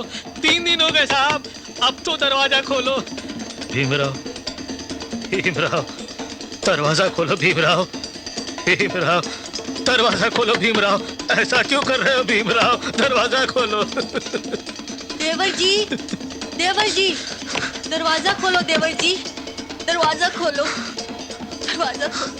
साहब, दरवाजा खोलो साहब, साहब दरवाजा खोलो, साहब।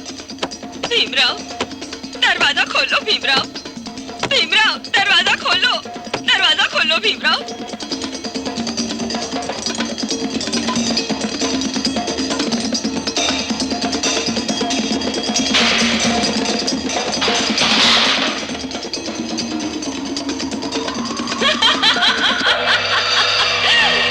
पानी चाहिए, मिल गया पानी।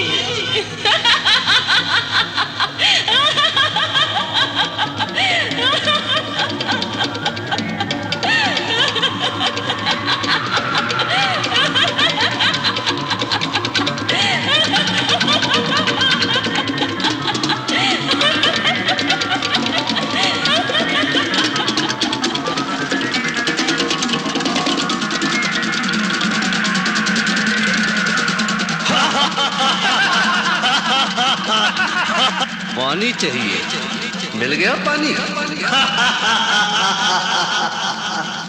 अछूत कहीं के, पानी चाहिए तुम्हें? पानी चाहिए? हाँ, मिल गया पानी तुम्हें? पानी चाहिए?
सनातनियों को हम इशारा देकर रखते हैं, आइंदा ऐसी हरकत की तो हम जान की बाजी लगाकर प्रतिकार करेंगे। फिर खून बह गया तो इसकी जिम्मेदारी हम पर नहीं, तुम पर रहेगी।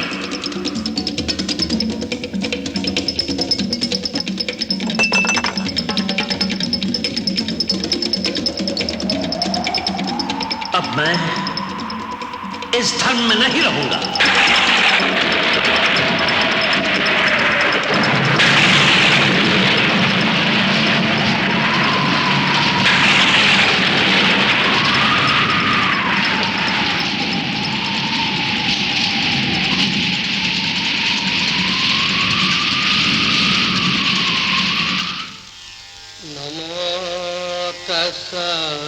भगवतो अरहतो हिंदू धर्म का मैंने त्याग जरूर किया, लेकिन मैं मेरी हिंदू मां बहनों का त्याग न कर सका।